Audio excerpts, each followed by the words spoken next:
Peace, everyone. It is I, the Emma Energy Master Allah, and you are watching episode 8 of the Leopard in the Mirror, Canticle of the Mutant Guardian lecture series.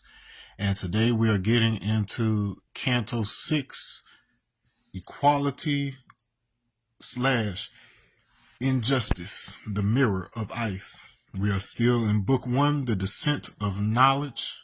And as you know, I am recording these live on Facebook before scheduling them to be posted on YouTube. So make sure that you go over to YouTube and subscribe at Energy Master, M-A-S-T-A, like you see it written on the board. And if you don't already have your copy, make sure that you go ahead and hop on Amazon, grab that, The Leopard in the Mirror, Canticle of the Mutant Guardian. If you've made it this far, I'd expect that either you already have a book or at least you've been following along to be up to speed to where we're going. All right. So as you know and have figured out by this point, these chapter names so far have been based on the supreme mathematics. And if you know supreme mathematics, you know that the sixth degree, the sixth, is just equality. Injustice, well, I'm breaking that apart here, is based around the concept of being stuck in or at equality that is found in the supreme alphabet under the justice degree. Now, partial significance there is that justice is the 10th letter, equality, of course, the 6th number, and then 10 and 6 are among the numbers that have a Fibonacci relationship with each other, so the golden ratio.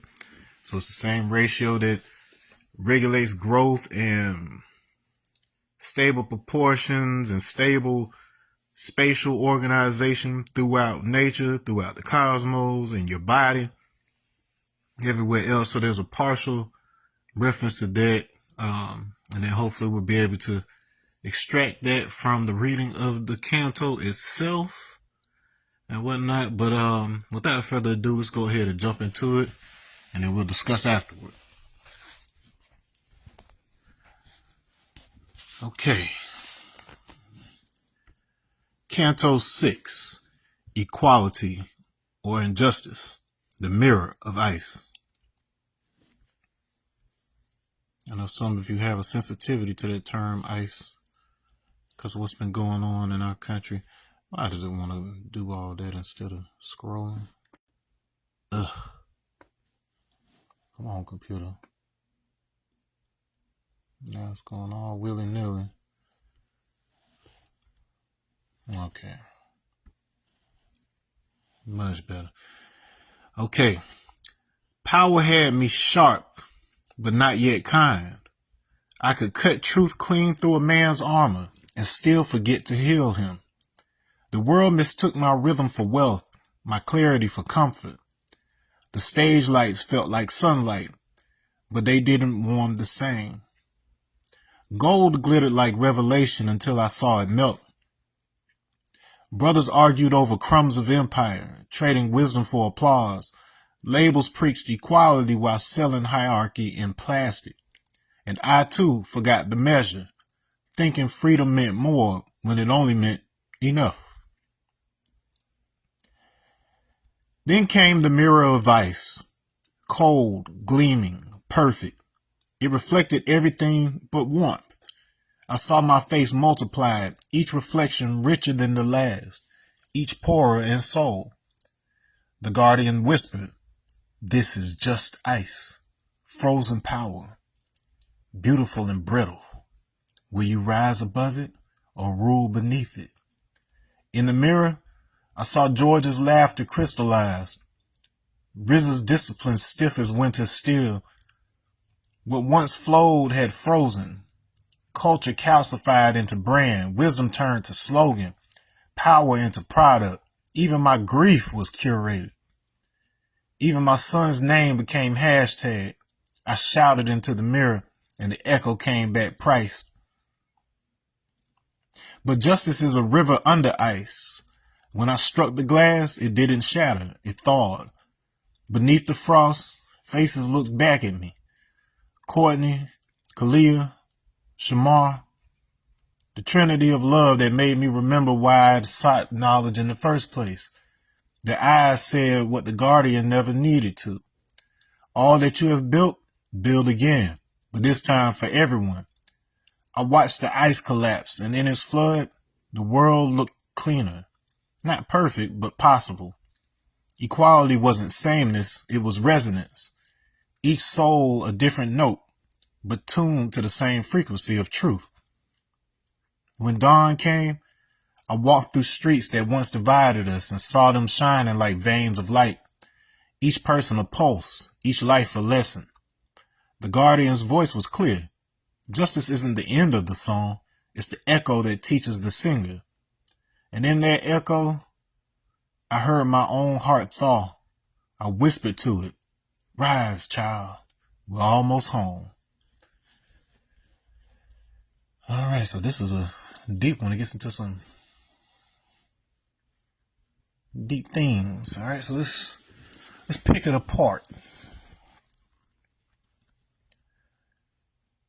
And one thing I want to make clear as we're doing this is that the explanations that I give while we're doing this lecture series, while it is rooted in and based on the thoughts that went into the creation of the story, I have learned so much and grown so much since writing this, and as a result of writing this, that in the explanations I am bringing to you additional context that I wasn't even aware was being drawn out of me while I was creating this. And then in your creative pursuits, I would hope that a similar phenomenon occurs with you, where the act of creation brings out inspiration in and of itself. Like as you're creating the thing, it gets to a place where it begins to guide you on, what it wants to become or what it can become. The potential. Sometimes it draws out something even further above and beyond what you originally planned. Because you don't know what the future looks like until you get there. You can have a good forecast, but until the rain falls, you don't know whether you were right or not. Okay, so anyways, it says power had made me sharp, but not yet kind. I could cut truth clean through a man's armor and still forget to heal him. All right, so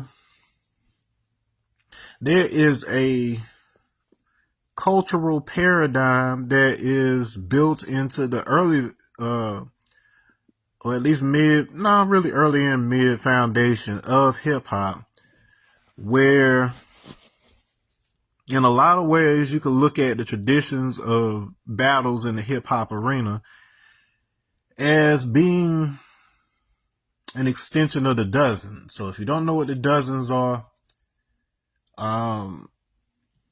black workers and, people in general, they would, basically roast each other. So just like how you have the Comedy Central roast or whatever, it's a light form of that, where we would tell jokes about each other, and then they would usually be rooted in, exaggeration, like something for a fact that person, they're not that, or they couldn't possibly be doing that thing. So in a way, you could bridge that to satire, but the problem is people outside our culture that don't understand the nuance of that.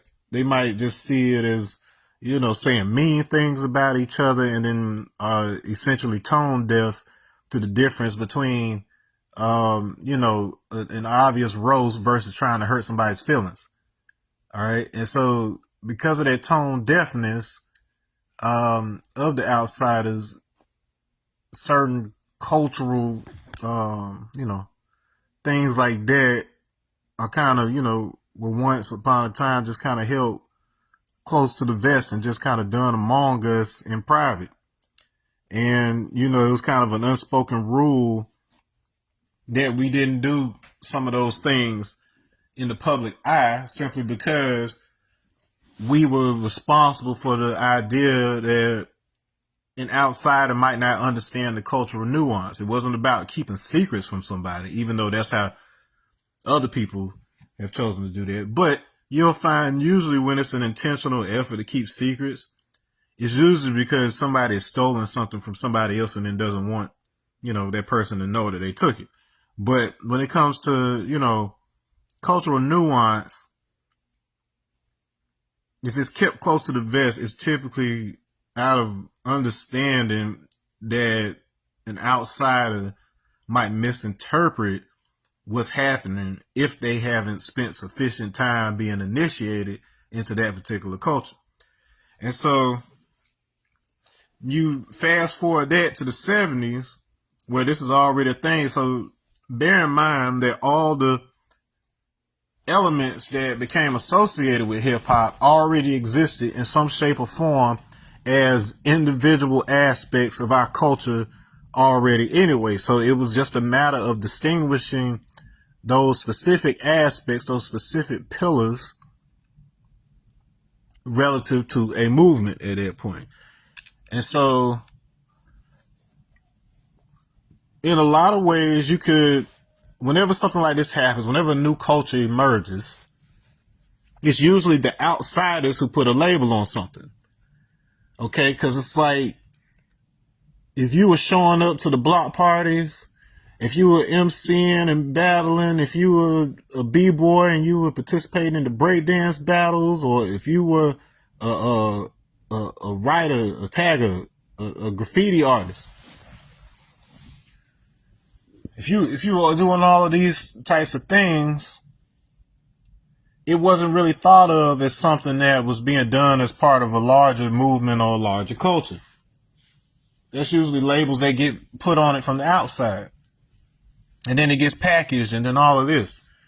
And then just for those of you who are in the dark, the 4 pillars of hip hop, I apologize for how it looks today and how they generalize the term, but as an actual cultural movement, the 4 pillars of hip hop are B-boy, which is the breakdancing I just named, the DJ, you know what a DJ is, they play the records. The MC's job was originally to, hype the DJ. It was the person that gets on the mic and moves the crowd. That's why they say, MC means move the crowd. Yes, I know that the official meaning of MC is master of ceremonies, but then what you do is move the crowd. And then of course, graffiti was, a 4th pillar of that. So you had these 4 elements that came together and were, packaged as a single thing. By extension, the fashion and everything else that emerges out of that is in support of, the core themes. All right. And so likewise, once upon a time, there was nothing but Africans. You had other species on the planet, that left, before they, developed into their final forms. Homo heidelbergensis diverged, and then from them you end up getting the Neanderthals and the Denisovans who diverged from the Neanderthals and all of that. But as far as modern, good old-fashioned Homo sapiens, there was only African those for like 100,000 years before migrations resulted in the level of diversity that distinguishes race politics to this day. Among black people, and then the same could be said of Asian people too, where, an Asian person comes to the States and they know the difference instantly between a Japanese person, a Chinese person, a Filipino, they know because they can tell. It's like a black person. We can tell each other from each other. But sometimes, because of generalizations and not being up and close to really understand the internal, nuances, it's easier from a distance to categorize people by,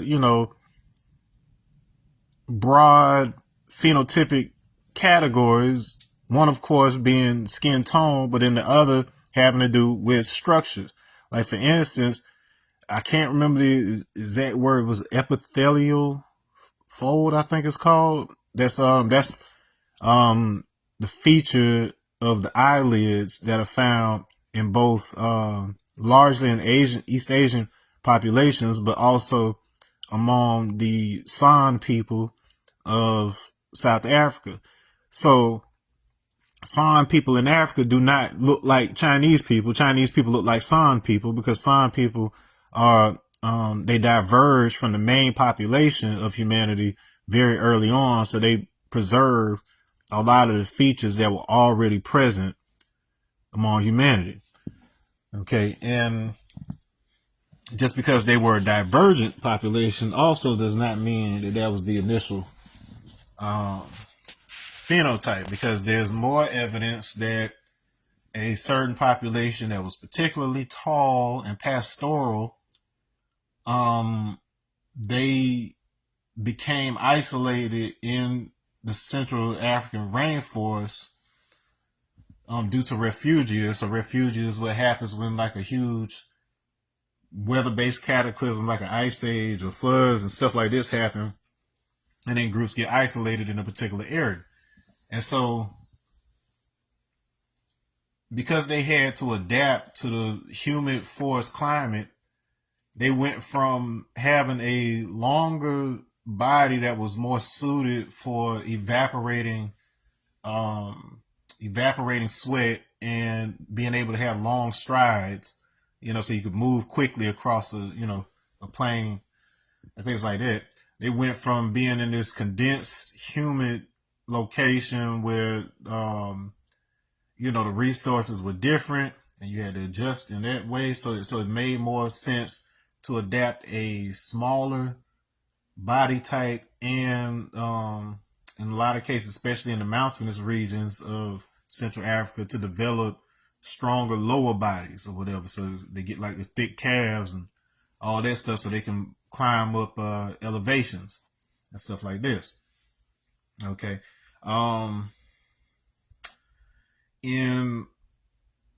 And of course that comes with having lighter skin, not super light, but noticeably lighter than their Nilotic cousins. So the ones along the Nile or out there in those deserts, you're a bit lighter because you have less sunlight hitting you, and therefore you need to be able to absorb more UV so that you can produce vitamin D. It's essential for your immune system. Okay, and so this is how those phenotypic changes started. But I say all that to say that up until a certain point, even though we could tell the difference from each other in a retrospective historical kind of look, everybody on the planet would have been fair game for enslavement during those times based on the standards that were set in the 16th century on up with regards to, the slave trade. Okay. And I can't emphasize enough that the transatlantic slave trade was an entirely different monster than any other form of slavery that you could ever imagine. It was economic from that point for and based on targeted skin color and people. They had no real pathway to freedom. It was just like if your mother was a slave and you born a slave, you could be born a slave, and then you were collateral for a loan. So it was all built on trade in terms of finance, things of that nature. There's a lot of things that go into that and how that was accomplished. But there was breaches of agreements. There were intentional deceptions with regards to translations. And so these things, unfortunately, happened largely under a legal banner. So it wasn't even necessarily that, you know, people were stolen, but you did have people that were stolen who did so illegally. But the actual enslavement part was not the illegal part. And so that becomes problematic in a conversation about reparations. In case you weren't aware, you know, there's information going around about how slave owners essentially receive a more sufficient form of reparation than slaves ever did, because at that time people were of the mind that the injured party were the property owners. So because they considered slaves property, to forcefully cause Southern people to relinquish their equipment, quote unquote, that they rely on, they needed to be compensated for it. So it is the most jacked up paradox when it comes to, you know, human rights. But what you'll find in this world, if you look at the greater scope of, what can I call it? Of imperialism and conqueror societies, and just that period in human history, you know, moving out of the egalitarian, divine feminine driven type of society into the more masculine led, you know, imperialism type of situation, you'll find that,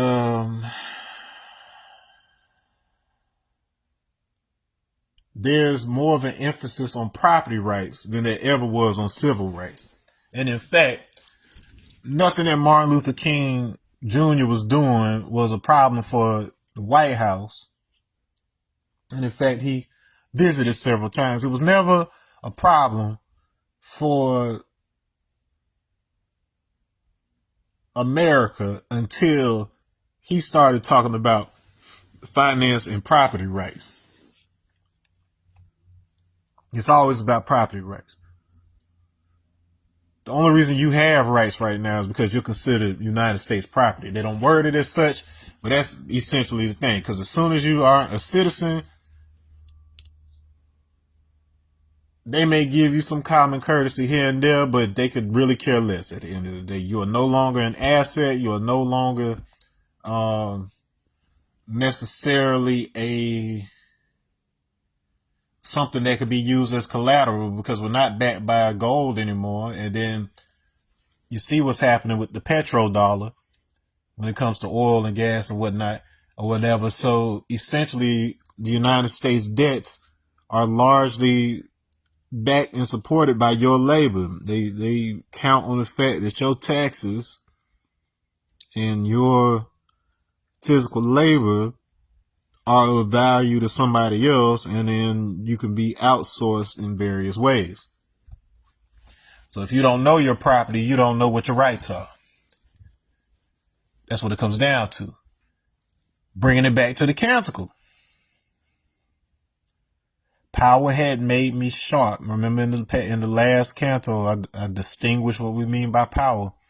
Power is the truth. Truth is the power to resurrect the mentally dead from their present state of awareness. In the case of equality, equality is to be equal in all things and in all aspects of life. And so the point here is the transition from figuring out that power and then understanding what it looks like for power to be distributed in an equal manner. Now, you are not going to really achieve that from a, you know, imposition standpoint, like trying to make everything equal. What we're really discussing here is being able to bypass the ego enough to where you can see what aspects of us are already equal. And so, like I've mentioned before, and you hear it more in RZA speaking and a few other guys, but more and more are starting to realize that if Allah is arm, leg, arm, head, every man on the planet fits that description, whether you're the black man, white man, red man, woman, whatever. All right. And so if that becomes the equality, in order to rise above said equality, in order to be able to grow into something greater, you have to understand what your unique contribution is that brought to it. There's a reason why, even though it looks in some ways like we're moving in that direction in America, as far as the global scope goes, you have very distinct cultures and phenotypes. We have not turned into some kind of homogenous, almost evenly mixed cosmopolitan society as a whole at this point. But that exists as an unmanifested phase state. So in other words, there is a point where all cultures on the planet meet in the middle. We just don't, we just haven't seen it. And because of this, each one of those phenotypes and each one of those cultures, it includes and involves specialized information. So with doctors, so once upon a time, you only, and then Sadhguru talks about this, how once upon a time in villages, you had one person, like one shaman or one person who you went to diagnose everything. And then they would tell you what you needed to do and so on and so forth. Then the medical field started to become specialized to where instead of you going to one doctor for all your needs, you got to go to the foot doctor, the heart doctor, the eye doctor. You got so many different doctors for this one body, because the medical sciences started to see you as a collection of parts instead of a holistic system like they do in the East. By understanding the body holistically, you understand the phases that the body goes through, and you're able to diagnose things earlier. Western, the Western method of, dissecting the body into, several different parts, it is only really good at treating something once it's going horribly wrong. Like, until one of your organs fails, they might say, oh, your such and such counts are a little high here, or blah, blah, blah, or, or it's just stress, and they'll do all of that. But the Eastern methods are particularly equipped for being able to understand how the body itself gives you signs in other parts of the macro system before it ever affects the specific organ. For example, the main organs that you deal with in traditional Chinese medicine are the lungs, kidneys, liver, heart, and spleen. And the liver system, like every single one of those organs I just named, those are yang organs. They each have, no, those are yin organs, excuse me. Yin are the solid organs, and then yang are the hollow organs that are paired with them. So each one of those yin organs has a yang organ that, is paired with it. So in the case of the liver, you got the gallbladder. In the case of the lungs, you got the large intestine. Heart, you got the small intestine. Spleen, you got the stomach. Kidneys, you got the urinary bladder. And for each of those systems, they also have a sensory organ that's associated with it. And so in the case of the liver, the eyes are the sensory organ. And so what'll happen is, like, you may have noticed, like, if somebody is suffering from, liver failure, cirrhosis of the liver, they're alcoholic or whatever, they'll have these like jaundice color eyes, like their eyes will start to yellow. So signs for trouble in the liver will typically show up somewhere like the eyes um, and maybe I would say like temporary things like rashes on the skin. Like if you're talking about like more permanent stuff happening with the skin, that has more to do with the lungs. But dead giveaway is the eyes, because you may not know this, but the body is interesting in that it had the eyes double as if you've got, let's say like you've got like syphilis. So one of the symptoms that has to do with syphilis is going blind. The syphilis primarily attacks the liver. However, in certain instances,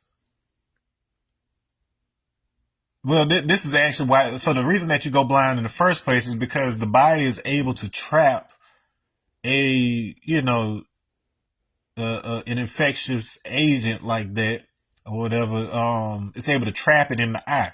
So it'll trap it in the eye, isolate it there, as long as you get the right treatment and antibiotics and whatever else, as long as you get what you're supposed to get or whatever, the body can isolate it and then destroy, the microbial that's causing that problem or whatever, and it restores the sight or whatever. But that's essentially what it's doing. It's an extension of that that immune system and that filtering type of function that the liver serves. And so each of those organs in the extended organ system, they're based on an overall function in the body, not just a part of the body.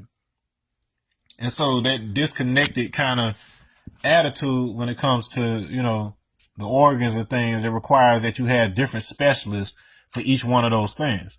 And so, Sadhguru made the joke. He goes in a doctor and then he has to go to the, it's like they send in like a knee specialist, knee doctor. And then so when knee doctor comes in and tells him he's the knee doctor, Sadhguru goes left or right. And the point is, it's only a matter of time where you got to go to two different doctors for your left knee versus your right knee, because they done discovered some difference between those two things. And after a certain threshold, it gets stupid, because now you're getting billed by like 30 different people for one problem. Okay. And so essentially that type of system would naturally collapse at some point, and those things would come back together in some way, shape, or form. But the difference between the reconsolidated form versus the form before it was divided in the first place is that now you have experience. So it's the difference between 0 degrees and 360 degrees. I always give this example here. So if I start right here at 0 degrees, all right, if I go all the way around the circle, I get to 360 degrees. I end up in the same spot, but the difference is I've gained all this experience from having gone around the circle, right? So it's the same thing. So as humans, what we had to do is that we had to spread out and we had to divide, so that when we come back together, we've got all these specialized traits that allow us to adapt to any point on the planet. And so essentially the only people that really got that, that full on mixture treatment, unfortunately very forcefully, was, African Americans during slavery. So there's certain adaptations and certain developments and resistances that we develop uniquely as a result of the stresses that came along with the brutality of slavery. They basically put us through the X-Men mutant program so that we go through the trauma necessary to unlock certain powers, but we're still not, terribly different from you. But once we reconnect with our ancestral teachings and then understand them through a more scientific lens, we realize that just about everything that is driving modern technology, all the computing, the binary systems, and various sciences, whether it be with silicon and chips, like all of this stuff already existed in some shape or form on the African continent before people ever left. It was just that it was a more large scale, monolithic type of situation, like piezoelectric stones, which means stones that have, like, especially if they have a lot of quartz content and stuff like that. If mechanical stress is placed on those things, they produce an electric field. And so if you etch wave guides into those stones, you can use anything from sound and the Earth's natural tectonics, with the plate shifting and earthquake stuff like that. You can utilize that to create electric current. Like, this isn't magic. This is simple science, and it's the exact science that is operating my laptop and this phone. It's just that you take the big version and then you condense it down into something smaller. So they at least understood it on the macro level. So the way this progression went is that first they understood their bodies, because that's the only thing that you can know in its entirety. So you as an individual, your mind can, search throughout your body, see what feels like what, and, be your own gauge. And so after that's established and you start understanding the relationships of the body, then you can turn that into externalized geometry by creating representations and likenesses of it. And then that gives you a way to experiment with those things that doesn't impact life at that point. So if I'm doing an experiment on a stone, I don't have to, remove one of my own bones. Like, I can study on the stone and its piezoelectric properties, and then if somebody dies or an animal, is sacrificed or eaten or whatever else and leaves behind bones, I can apply what I've learned of piezoelectricity with the stone to the bone and then see if it works the same way and stuff like that. So there's benefits to being in one place for 100,000 years is the point. They weren't just sitting around diddling their thumbs and chasing monkeys or whatever, like the stupidity that a Eurocentric view brought to academia in the 19th and early 20th century. And so, case in point, all of that knowledge, all of that information is embedded in us. And when you build an industrialized society that then gets replaced by a highly technological society where we aren't pushed to question things, we aren't pushed to look within because we're constantly focused outward trying to get the bag or whatever else, as long as you can keep people in that state of unawareness, they never learn the correlation between the technology inside their body and the technology they're using every day, which is itself a microcosm of the common geometrical and mathematical themes that are shared by both our body and the universe as a whole. The universe is lazy. The universe doesn't have creativity in the way that we would think of it. That's what humans are for. If physics and the structure of the universe finds a useful solution to the transformation and organization of energy and space, it repeats that same exact model over and over and over. Even in me saying that, you see how industry follows a similar pattern, whereas you'll have a culture like hip hop that starts out as an organic cultural memory, because a lot of the stuff we were doing in the States hip hop wise, they were doing it on the African continent too. So our dark skinned brothers over there had a lot of the same. They were doing their version of the dozens. They were doing their version of, the rhythm and the dance and everything that goes along with that or whatever. But that's embedded in us. That's information that is embedded. And so it just manifests and is applied to our current environment.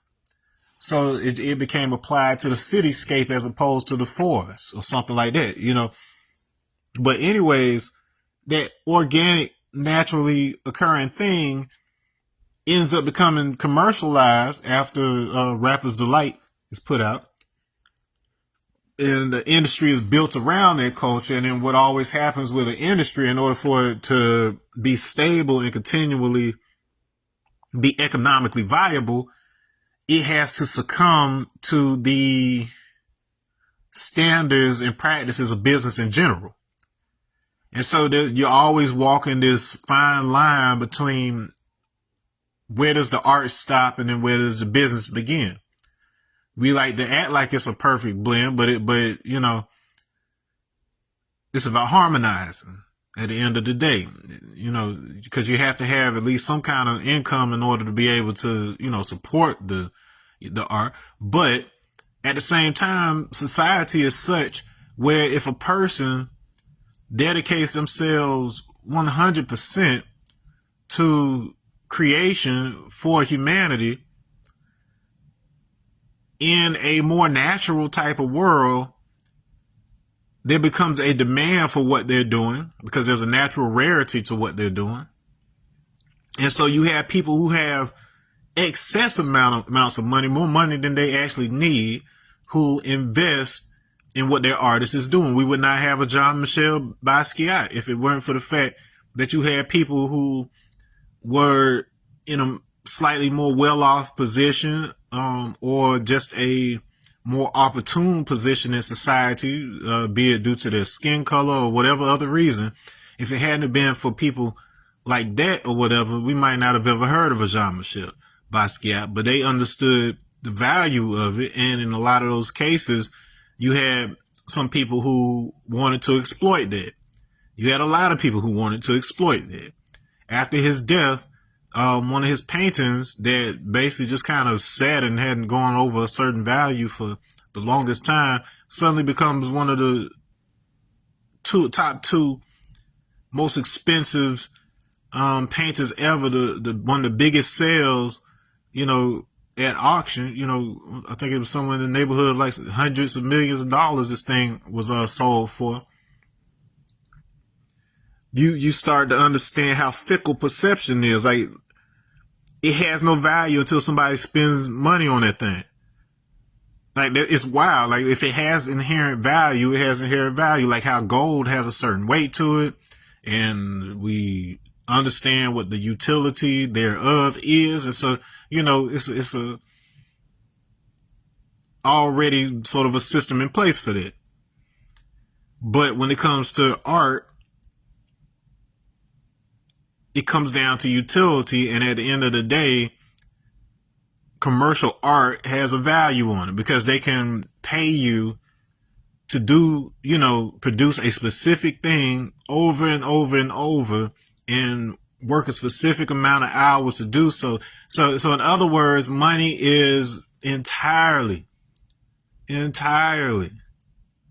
tied to how well they are able to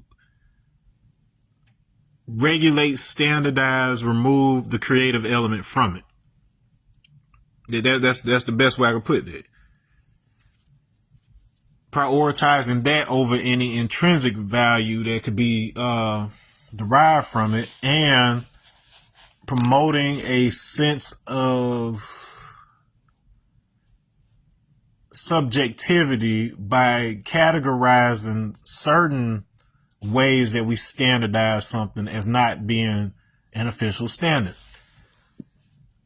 For example, cultural standards. So within the black community, there's a certain way that we value things, you know, based on experiences and different stuff like that, that may not always match the way that the commercial side of things values things, because it was largely created under a Eurocentric banner that was itself a sanitized and despiritualized form of systems that already existed on the African continent. Most importantly, for the sake of this conversation, being the gold weighing standard when it came to West Africa and Ghana among the Akan, Ashanti tribes like this. they had a system called a Brahmo. And a Brahmo was, it's basically a gold weighing system that also has like a spiritual, like esoteric meaning for like each weight and different things like this. And John Locke in 1555, if I recall, took five translators from that area to England, and it's still uncertain whether they went by will or not. The understanding is that somebody may have made an agreement on their behalf, having had a certain understanding of how long they would be gone, what type of business they would be on. Like they probably talked to whoever the chief or leader was of that, area, and then, he understood it was going to be one thing, but it was a whole other thing because they had a habit of that, of these colonizers just had a certain mindset. And they basically took advantage of this translation situation, and the understanding that the spiritual understanding that those people had of gold. They basically twisted the agreements such that they could just benefit from the material and financial side of gold. And so this is largely the basis for our entire global financial system. Like people had different, different industries and different methods of trade and whatever else. I'm not saying it's the first ever system, but what I'm saying is in terms of what ended up becoming the colonial standard, it was largely started as a result of that situation there and the dealings that they had with the Gold Coast during that time, that basically defined the way that race and politics and everything else in the Western world would operate to this day. So the only difference now is that they started using machines to do what the laborers were doing. And then the only thing that they've been working on up until now is figuring out a way to remove the human element from it altogether. So that's why we have robots and artificial intelligence and things like that emerging now, because that was always the plan. All right, if I don't have to pay a human, then I can put more money in my pocket. If one person can run the whole operation just by giving a couple of commands or pushing a couple of buttons, and then become a billionaire, then it's no jobs for everybody else. It's just going to be a top-down society where as long as you behave the way that the people with the money want you to behave, you can have all the the pleasures and luxuries that you want. But the second that you start looking and saying, hey, wait a minute, I can't be eating this nasty stuff every day, and I can't be running off to Disneyland every like, there's probably more important things I should be concerned with. The second you start trying to own some property or doing something that kind of steps on the rich folks' toes, then that's when it becomes problematic. And they sick the dogs on you, and they do it legally. So they use the structure of the legal system against you because they are the ones who move the lobbies. If this is news to you, sorry for you. But, the silver lining to times like these that we are living in is that the people who refuse to listen to us when we've been saying this stuff for the past 100 years, they're starting to experience it firsthand. So it's not that they didn't want to believe us. It's just that they had to get from here back around to here and go 360 first before it starts to resonate with them. Like, oh, okay, that isn't just stuff the black guys are making up. Oh, okay, I see why you're angry now. Okay, I get it. Eminem got it because he went through it too. All right, let me get back into this Canticle. All right, so case in point, it could get brutal in hip hop when it gets commercial, is the point of all of that I just said. The world mistook my rhythm for wealth, my clarity for comfort. So a lot is being said there. So this is part of my real experience. Let me not gloss over this right here so I could cut clean through a man's armor. So like, I was a vicious battle rapper. I would go there like with everything.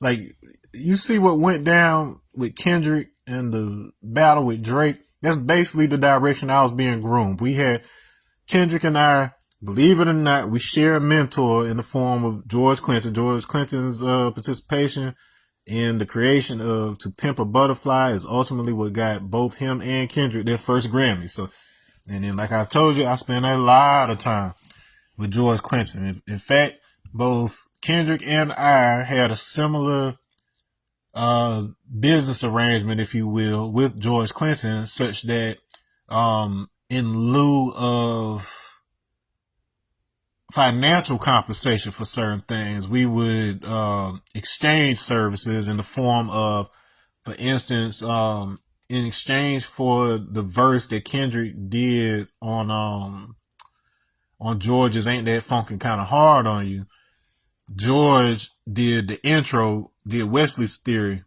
on Kendrick's To Pimp a Butterfly album. So it's like, so we would trade like that. So I've still got somewhere, I don't, you know what, I have no idea where those hard drives are, to be honest with you. They're somewhere. But I still have vocals, like unreleased stuff from George, just sitting around or whatever. Like, I have verses on tap or whatever. So if something ever went down and I needed to do something with those, I could. But that's just the point. So because I was the type of person who valued the thing that I would have been spending the money on in the first place, if I can get to the thing, like, why do I need to exchange money in the first place? Like if I was just going to take the money and spend it on that. Now there's a reason from a financial standpoint to do that, because you want a paper trail and you want a credit trail and all of that if you want to play in that particular game. But understand the difference between the actual value and the value system, because anybody can create and impose a value system if they've got the necessary resources. But as long as you don't forget the intrinsic value, and this applies to the value of you as well, if you don't forget the intrinsic value, you then know how to navigate and understand when you're being subjected to the system versus being assessed based on the intrinsic value or something. And you have to decouple those two things if you want to be able to utilize your natural gifts of creativity in order to be able to get around rigid structures and obstacles. Okay, and so it says, but you could try to separate the music and the and the battling and all of that from real life. And then once upon a time, we were kind of good at it, but there came a time once again where people became tone deaf and people weren't having direct conversations with each other. It's just, they'll make something, the label will do with that creation what they know generates money, and the two, like, so companies can pit two artists against each other in the public eye, and the two artists themselves may not have a real problem with each other initially, but based on how the thing is hyped, they may start to have personal negative feelings towards each other. And so more so in recent years than ever, you have a lot of young rappers that are, well on their way, and they end up either dead or in jail over, being sensitive about what somebody said, and then, things like that, because it's directly impacting their viability as a commercial product. When you do that nowadays, like, you had at least some kind of buffer and some kind of padding, based on loyal fan base and stuff like that. But people are so fickle nowadays, and so much of the way they interact with you, they're doing it mostly for free, like through streaming and stuff like that, that it's a highly volatile and not very sustainable model. At least not for the artists from their end. They have to find alternative means to establish stability, and that often requires getting famous enough to be able to sell tickets and go on tour. Like if people ain't gonna come see you, ain't no point in going on tour, because that's an expensive kind of move, but it's lucrative in the end. But they make way more money now touring than they ever will make, from the actual music, simply because you don't have mechanical sales anymore. You don't have physical CDs and stuff that like in niche situations, they'll print up vinyls and stuff like as a collector's item or whatever else. But in terms of that being the primary way that people consume their music, and the cost and the price they can be charged and all of that, those dynamics were destroyed by the download era. So downloading MP3s is why streaming became a thing in the first place. Okay, and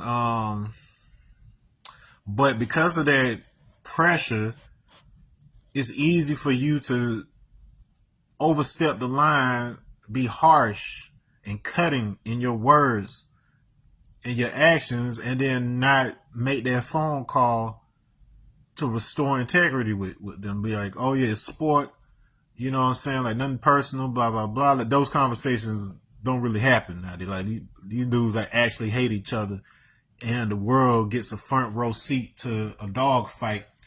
And once upon a time among us as a culture, because there was so much stacked against us, we always,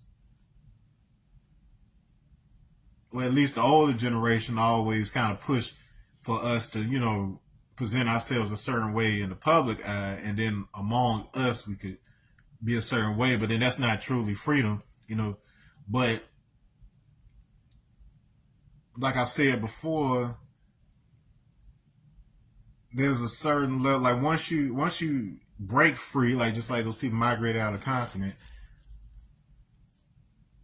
you start to value the structures that were there before. Not to say to go backwards, but to say, okay, well, how can, like, I like my new situation, but how can I apply the wisdom of what I came from in a way that helps me to also stabilize this? Because once upon a time, it was just neutral.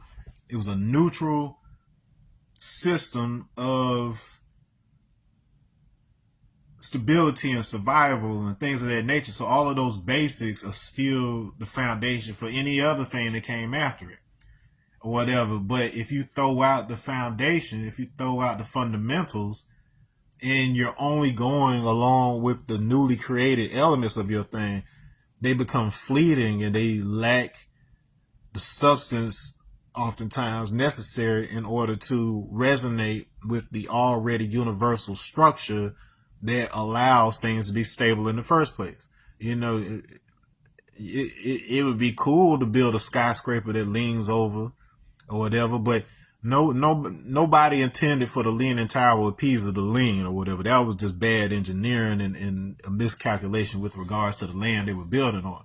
However, you can learn things from that experience and why the tower just hasn't completely collapsed. You can learn from that.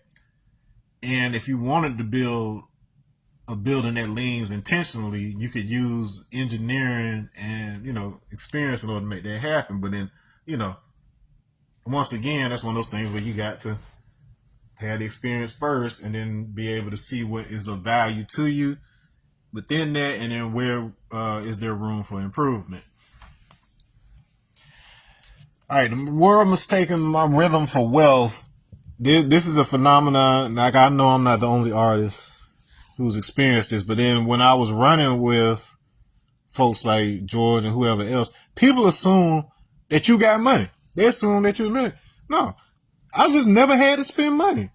It's like I got to do a lot of stuff that people just would dream of, but I just never had to spend money. And you'll find that a lot of the those folks who do have, money, those different artists or whatever else, they rarely have to spend it either, because people are always sending them stuff. They're always sending them free stuff because there's a value to that person using and liking that product and then saying publicly that they like that product. Like they know if somebody like a once upon a time, if a Rihanna or Beyonce or Oprah or somebody like that, if they endorse the product, if who else? If LeBron, if who else had that kind of power? Just different people who are like these huge megastars and celebs. If they should keep Shaquille O'Neal endorsing somebody product. If he bite your burger or he wearing your sneakers, you know them things about to sell. You know, and so these companies know that, and they give you free stuff. So there were a lot of free stuff going on. If you're trying to possess something, if you're trying to own something, and so on and so forth, you have to play the financial game. You got to be the robot. I'm not endorsing it. I'm just saying that's the games. If you're gonna play Monopoly, you got to use Monopoly money and Monopoly pieces. If you want to play chess, you're gonna have to learn how to move them horses properly. If you want to play Uno, that's a different deck of cards than the ones you use to play spades. So if you're gonna play in the game, you just got to be honest with yourself about what the rules of the game are, or just don't participate in it. All right. Was mistaking my clarity for comfort. So because I understand certain things, I do not worry about certain things. And then a person who does not know me may mistake that for me not caring or me not being aware. And that is the epitome of the Fool card in tarot, which is can be looked at as both the first and the last card, because the Fool is basically walking carefree looking toward a cliff, and he's got like this little white dog with him, and you don't know, based on looking at that picture, whether he's so carefree because he doesn't know he's about to walk over a cliff, or because he knows that cliff so well that he could stop on time without even looking. Like, you don't know the difference until you get there. But in most cases, people are going to assume that you the fool before they assume you're a genius. Every genius looks like a genius in retrospect or whatever. But at the time, you know, as they're doing their thing and, you know, and they're working on exercising their potential, people don't see it. They just look like a fool. They look like a crazy person. Okay, so if you understand that process, you don't really care what people think about you. Like, you know, you have the vision and you're the only one that can see it, but you know, so you have to figure out how to execute it, and you have to figure out how to instruct the people that want to help you achieve that goal. And then also understanding, like, hell, you haven't been there before. It's untraversed territory. So if you don't get there, at the very least, you're going to get the experience necessary for, you know, your successor to come along and then, you know, achieve the impossible. All right.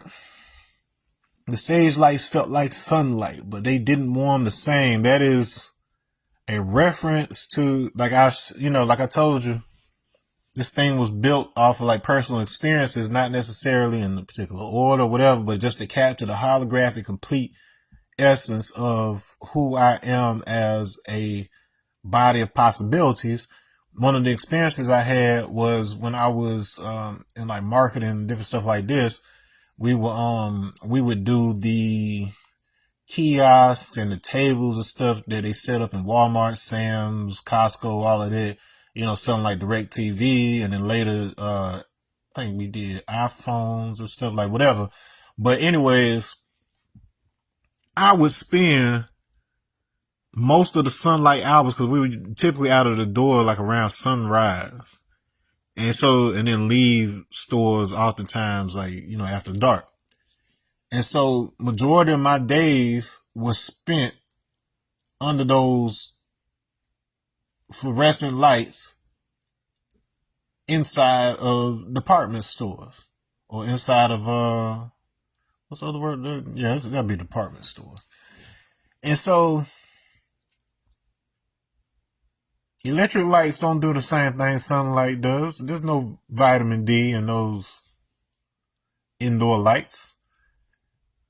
And like I told you before, with the African refugee, you needed that vitamin D in order to build your immune system. I got sicker than I ever gotten in my life working that job because I'm in there constantly without those external environmental immunity builders and all these nasty people. That this was before the pandemic, so people wasn't washing their hands, they wasn't washing their behind and stuff, and just coming through Walmart just and all that nasty shit. I got sicker than I've ever gotten in my life. I had to go to the hospital, whatever else, and that's what that's kind of talking about. Gold glittered like revelation until I saw it melt. All that glitters is not gold. Brothers argued over crumbs of empire, trading wisdom for applause or whatever.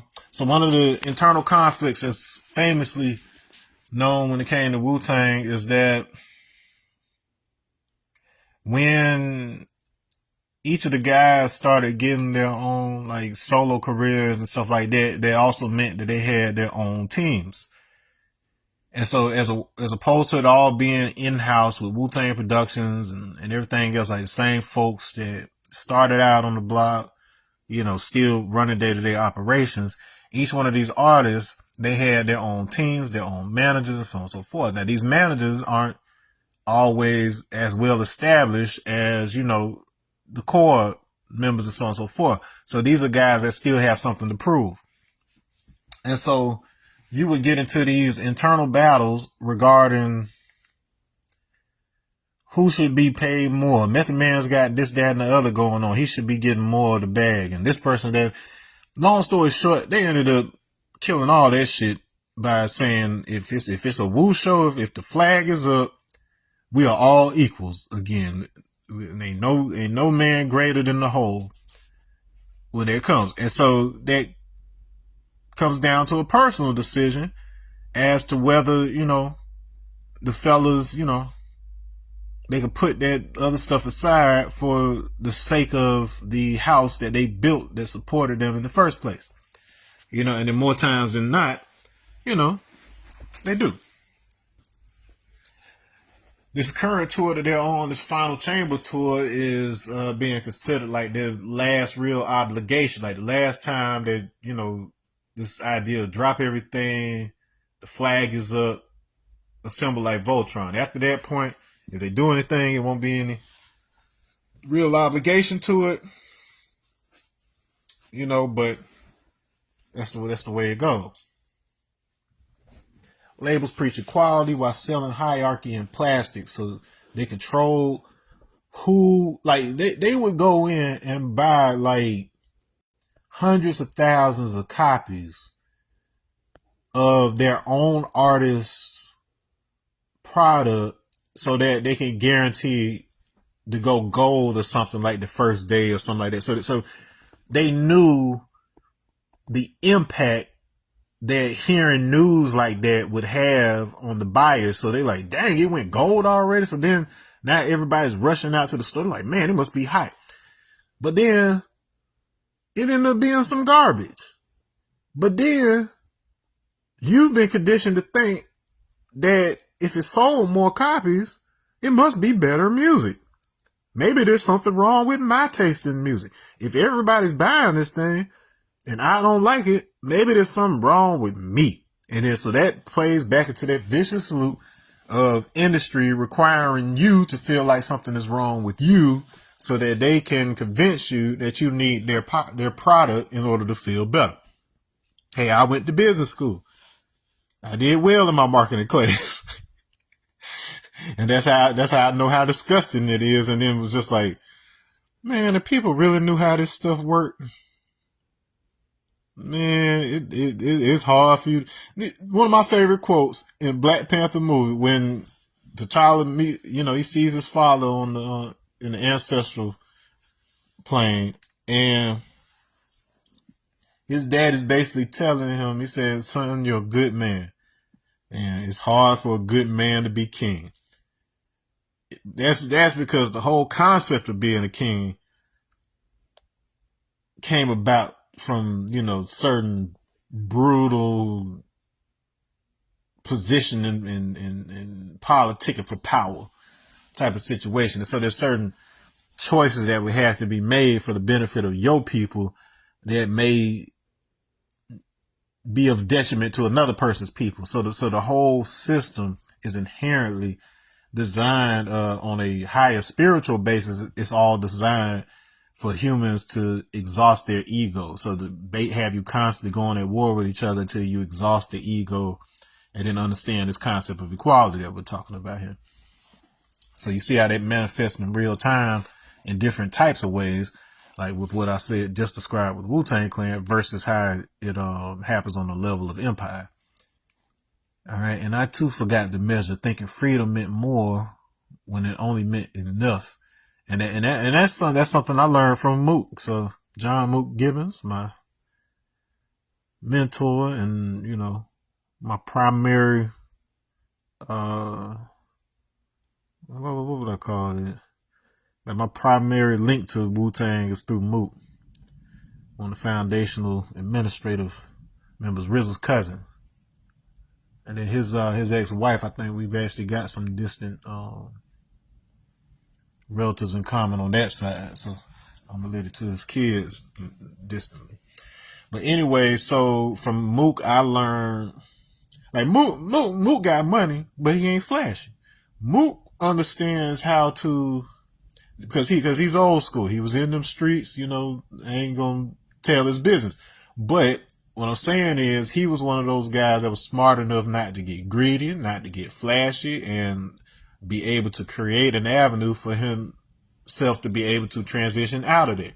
Get involved in certain things, early in life, out of necessity because the opportunities aren't there for you. And there isn't an American success story that isn't built on that. Like every single one of them people you see up in Washington or whatever, they come from criminal enterprises of some sort. And if it's not downright illegal criminal activity, it is oftentimes immoral activity that is performed within the legal framework, if you will, like being able to utilize the loopholes and the wording of law in order to be able to get away with things that a person with a conscience wouldn't normally do. And so that's the weird kind of dynamic that comes along with business and being opportunistic and capitalism and all of that. And so it's more of a hybridized type of experience rather than one that is purely evil or purely good. It is gray area, and there are ways to, overcome that, but, humanity is still a young race when it comes to the greater scope of this planet. Well, at least humanity in general, like there's nuance to that too, or whatever. Like they say, we even exist before this universe. It's just that we didn't have this physical form yet. That's neither here nor there. Then came the mirror of ice, cold, gleaming, perfect. It reflected everything but warmth. I saw my face multiply. This is the lure and the allure of stability, the illusion of stability. If you don't own your stuff, it can always be snatched out from under you. If you ain't running your own business, you can always be fired. So don't never get caught up in the illusion that your situation is stable. All it takes is the right kind of economic shift, and for them to, at the higher ups, to decide that they want to go a different direction with your employment. And in Georgia, it is an at-will state, and they can let you go for no reason whatsoever. I have been let go for no particular reason, and I have let people go, not necessarily for no reason, but we had a certain process, when it came to the hiring, and then people that I really liked, I had to let them go because they just ain't meet the bar. It was hard. And when I was in one of those higher management positions, it's tough. All right. Each reflection richer than the last, each pore and soul. So the mirror of vice is idea of stability, but what are you left with in terms of spiritual and energetic resources at the end of the day? Can't even enjoy what you built.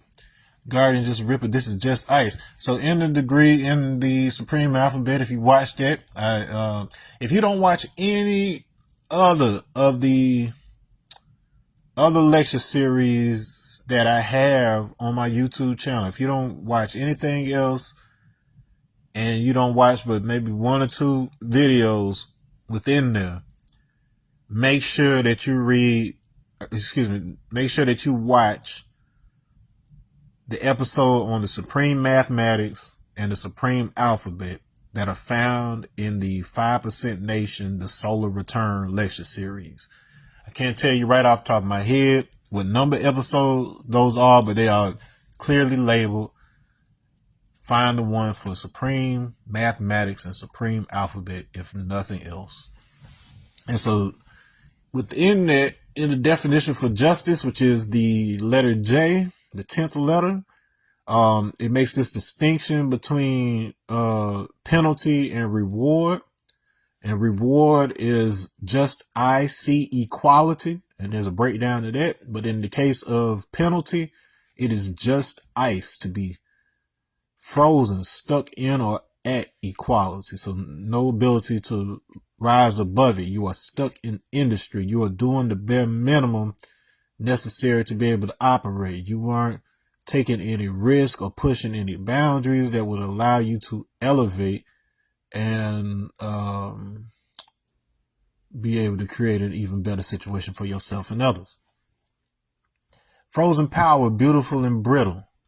Will you rise above it or rule beneath it? So you can be the master of the system, just playing the game as it is, ruling over others, or you could look and you can realize that, yeah, this is cool, but at the end of the day, I know there's something wrong with this, and there is inequalities, and there are people being hurt needlessly in some cases, a lot of cases, and you're either going to remain party to that, or you're going to figure out a way to do something about it. But you got to know the bar in order for you to rise above it. In the mirror, I saw George's laughter crystallize, RZA's discipline stiff as winter steel. So these things that I had built a personality and experience based on. Let's see, what once flowed had frozen. Culture calcified into brand, wisdom turned to slogan, power into product. So at the end of the day, especially when it came to like the Wu-Tang logo and the brand and stuff, you see I got my W on right here. At the end of the day, that became a trademark logo, official, just like any other corporation and so on and so forth. So it wasn't just this free for all type of thing. And so, and there has been some tension with respect to, the usage of that. Like we all know who the main members are of Wu-Tang, but then they can't use that Wu-Tang logo without, paying a licensing fee just like anybody else. But they can make variations of that logo, which they have done, and that's what it is. But that's that in a nutcase. Even my son's name became hashtag. I shouted into the mirror and the echo came back price. So we'll get into that a little bit more, but that's just touching on, I guess you could say, the viral, very public type of nature that my son's passing took, like, just because, like, between like the circumstances and him being on the autism spectrum, it was just a number of factors. There may have even been some political agendas in the background somewhere. I don't know, but it became national news, and like I said, I just like to look at it as it's possible that a lot of special needs children probably, their lives have probably been saved. And I actually received, emails and messages and just different stuff from different people who had experienced something similar and whatever else. But you had people that went to their apartment complexes and then, put pressure on them to, put up fences and stuff around like retention ponds. Like there was some change that happened on some level, but you don't want something so personal ended up becoming a fad, or you know how the internet works nowadays, how social media works nowadays. Like it's like how Black Lives Matter was just a common sense statement. It wasn't a brand, but then that's what it was made into. And then some of the people who, you know, deemed themselves the leadership of such a thing or whatever, some had their heart in the right place, some didn't. Some people disappeared because their approach and their messaging was detrimental to somebody else's aims and stuff. Like it just became politicized. You don't want that happening with your baby. Like. But justice is a river under ice. When I struck the glass, it didn't shatter, it thawed. So Milton. Beneath the frost, faces look back at me. So I'm starting to look inward and starting to see, like, what matters. My wife, my daughter, my son. Trinity of love that made me remember why I sought knowledge in the first place. So I got knowledge of self shortly after finding out that my wife was pregnant with my first child, with Kalia. And, that's what, like, me wanting to be in integrity, not in the sense of morality, but completion. I knew, based on my experience, just based on my heart, that there were certain aspects that needed to be in place in life. Like, you can't predict everything, but there's certain pieces that have to be on the board in order for a particular game to operate the way that it needs to. And for who I wanted to be, I was going to require the knowledge of self. I was going to require some framework to understand how to have a household and still be able to pursue, artistic endeavors and the community and global initiatives and things that, that I believed in, and so that was an important step for me. And then, so they were the main motivation. You got to build your solar system. If you're going to be the sun, you got to have planets. You got to have stars. Children are your stars. Your woman is your planet. And the only planet that brings forth life in the way that we understand it is the earth. And so the earth is what we call our mothers. You see.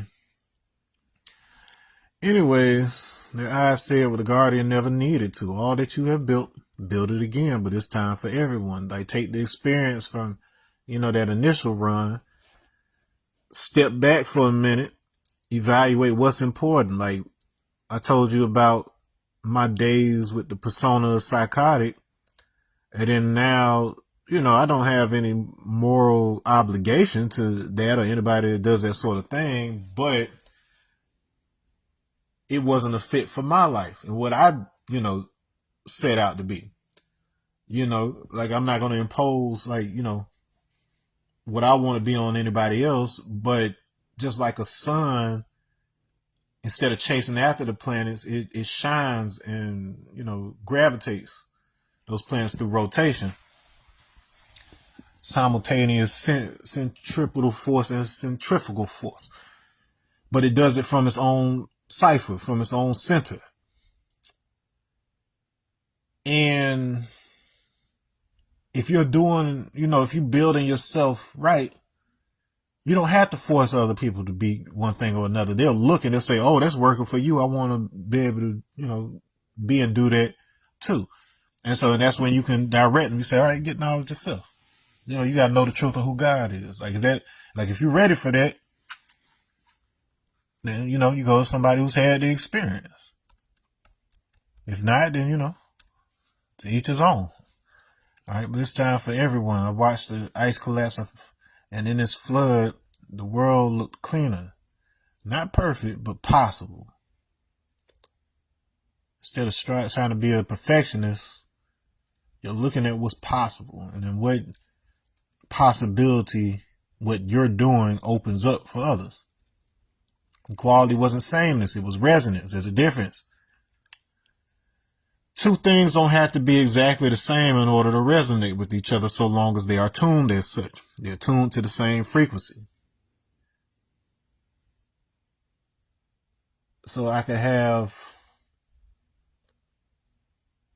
a glass that is tuned to the note of C, a high C, and I could shatter that glass with two different kinds of instruments, or even with the voice if they can produce that same note. But once again, each of those instruments doesn't have to be the same kind of instrument. It just has to be able to hit the note. All right, so there's more than one ways to hit the same note. And there's a resonance. They naturally respond to one another. Those resonant objects with their same attunement. When dawn came, I walked through streets that once divided us and saw them shining like veins of light. Each person a pulse, each life a lesson. You start to see how all of these different walks of life, all these different people were all involved in the same system of humanity. And not just the external system, but then because we share most of our DNA, we share way more DNA than we don't. And so a lot of our physical limitations are programmed into that. And those limitations isn't the best word. I would rather use something like parameters or constraints, which is to say, if you think of yourself as a being for whom nothing is impossible, there's a distinct possibility that you'll do some of the things that could destroy humanity as a whole, like making atomic bombs. And so we have to have at least some level of constraint. If you just had the ability to just blow up the planet with a single thought, all it would take is some spoiled person mad because they got his order wrong at Burger King. He's just like, forget this, I'm destroying the entire planet. Boom. And then everybody did. So that's why we have to have constraints. And so that's why that conversation of freedom is. Yes, we've had ways to break free from our constraints as humans that have been developed through various spiritual practices.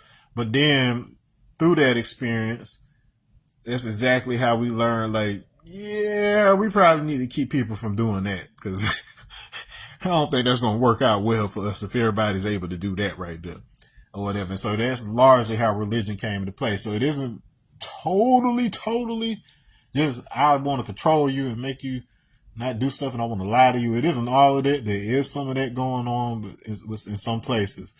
But the initial intention was that people saw clearly, like, hey, if everybody's out here doing this all willy-nilly, if we hand everybody a laser gun, somebody gonna do something stupid with it. And that's probably the majority of people.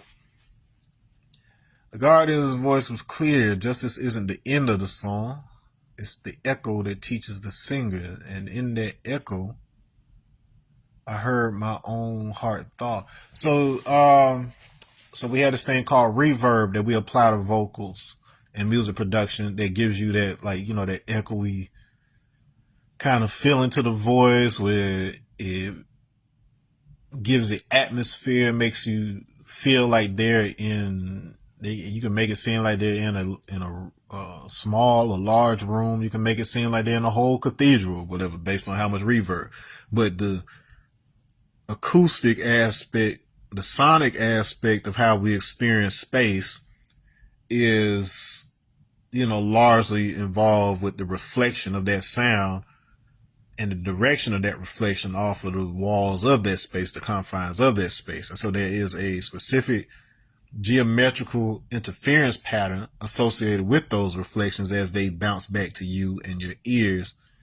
And so your brain maps that information. And so it is possible to experience higher dimensions, like fourth dimension and so on forth, in a sound way that you can't do visually or whatever, just because we can only see 3 dimensions or whatever. But with sound, because it's a mathematical calculation,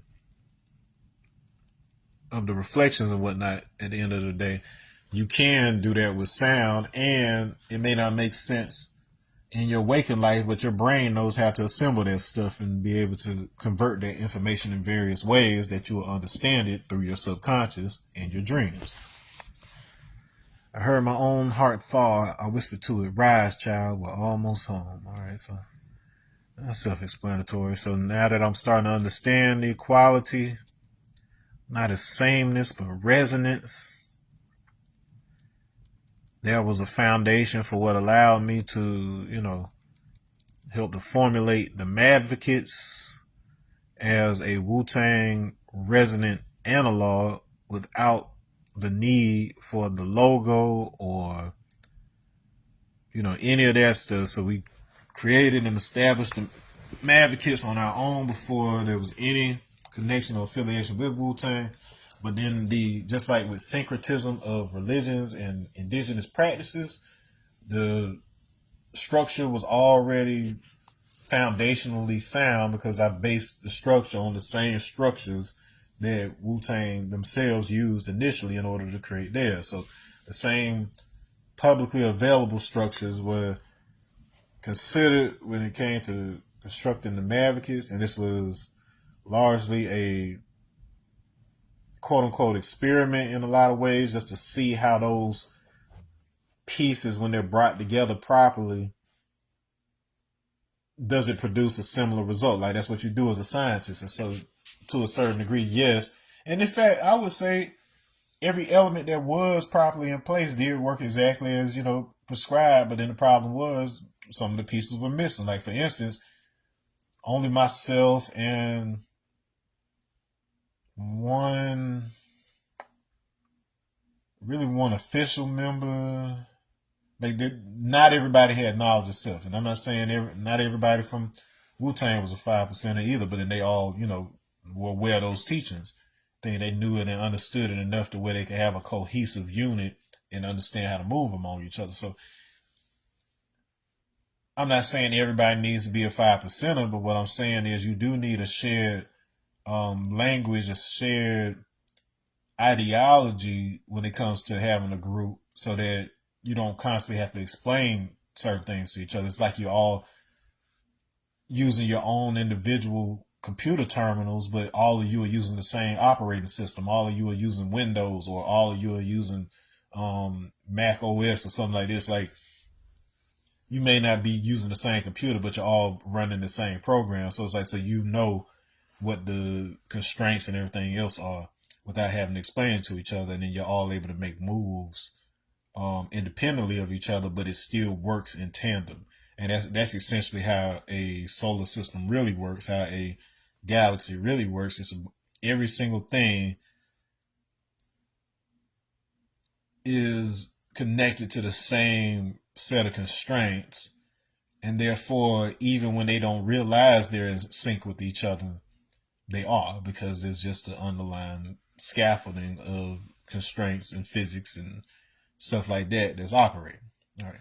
But that is Canto VI in a nutshell, y'all.